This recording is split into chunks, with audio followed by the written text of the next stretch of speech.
Hello everybody! Something you might notice different in this video than the rest of them is my volume for my voice is now a little bit louder. Huzzah! Since I had purchased my mic, I didn't realize it, but the automatic setting for it was super duper low for picking up any voices or any sounds. So I always had to talk super close to my microphone. It was ridiculous. Like I'd have it propped up on like a bunch of Nintendo Switch games. So it'd be like high enough so that you don't see it, but it's as close as it could get to me. Really dumb. And then the other day I was having so much trouble with it. I was like, oh, I'm going to check the settings for fun. And like after like a year of having this thing, I was like, oh my gosh, why is it preset so low? Why didn't I think? I just thought I had like a crummy quality. In any case, my name is Eric, and I do monster mashup sketches for those of you that are new to checking this out today. What I do is basically I ask you to write in the comments section wherever you're seeing this video, so whether it be my Facebook art page, my Instagram page, or my YouTube page. Those are like my three main ones. So please write it down in the comment section there and put down a concept, creature, character that you really love. And I might grab your idea and I will grab someone else's and I mash them up to create something fun and new.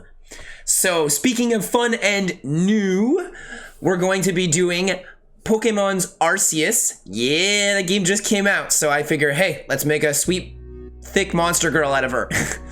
And we're gonna fuse her with Azula from Avatar: The Last Airbender. So I definitely had a little bit of trouble with this one at first. I wasn't sure what kind of pose I wanted to do, how like the whole concept wasn't popping up in my head super easily. I had done at least 4 other sketches before I landed on this one. I made her extra curvy because I don't know, Arceus just strikes me as a very curvy individual. Like she's got basically, well, I keep saying she. I believe it's an it, as it isn't. I don't think it has a gender, right? It's like a god of sorts.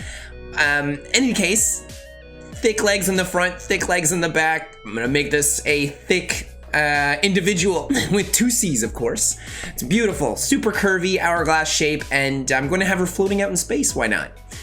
All right, so I gave her this laid-back pose, very sadistic kind of looking face because, you know, it's Azula. So, jeez, imagine having her and giving her all the power that Arceus has. I mean, that'd be terrifying. She would destroy the whole planet of Pokemon. Like, and by destroy, I mean she would just rule it with her iron fist and her insanity. Avatar: The Last Airbender, amazing, amazing show. I love that thing from start to finish. It was all great.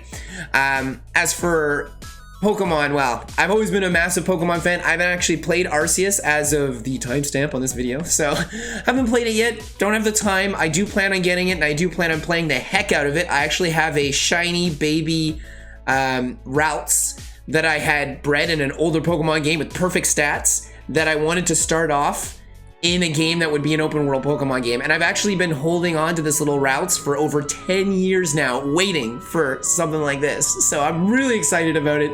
I'm sure I'll be able to transfer her from Pokemon Home soon enough, in a couple of months, and then I'll buy the game and I'll get right into it like everyone else. Looks awesome. Speaking of awesome, drawing this character. This is really a lot of fun. I mean, I made her very, like I said, like very relaxed, chill, at the same time, like laid back, and almost kind of feels like she's stretching a little bit, like, what kind of horrible atrocities am I going to commit today? And so yeah, this was awesome. I tried to mesh in a bit of that monster girl aesthetic as much as possible with Azula and the kind of personality Azula would have. So, you know, that's why I have her in this kind of floating pose, because she wouldn't walk. I didn't give her any hands or feet. I gave her just the little stilts that Arceus has, because I think that's cool. And if she's a god, she doesn't really need hands, does she? Like, she could just poke at things or even look at them and then they'll blow up or they'll reform. Something like that, I guess.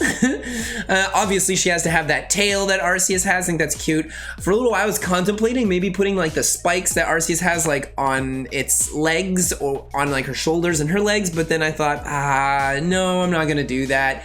And even like the big body thing that she has around her waist, instead I removed that and I put it behind her hair because I thought that would be like a cool little hair piece, kind of like how Azula is that cool Fire Nation one. And like I said, she's in space, so I'm gonna add some stars, some spatial effects, and you're not gonna see it here because I didn't draw it here this time around. But like a couple years back, I had drawn like the Earth and the Moon and stuff like that, super anime style for my manga. They never go to Earth, but they mention it in like I kind of talk about it at one point in a description thing, so I drew it for fun, and I thought I did a good job on it, and because I don't have time to draw a whole planet and a moon and everything like that, I actually just kind of throw it in there, put a grayscale over it. I mean, hey, I spent the hours drawing it, I might as well use it for something more than one thing in my comic that most people probably don't even remember. So, in any case, this was a super fun one to do. I love the whole spatial aspect. It really feels like Arceus, Mew, Rayquaza, all those like beyond regular Pokemon with their abilities within the show and I guess the lore. So this is awesome. Thanks for the great ideas. Can't wait to see what we do next week, and I will see you then. Bye!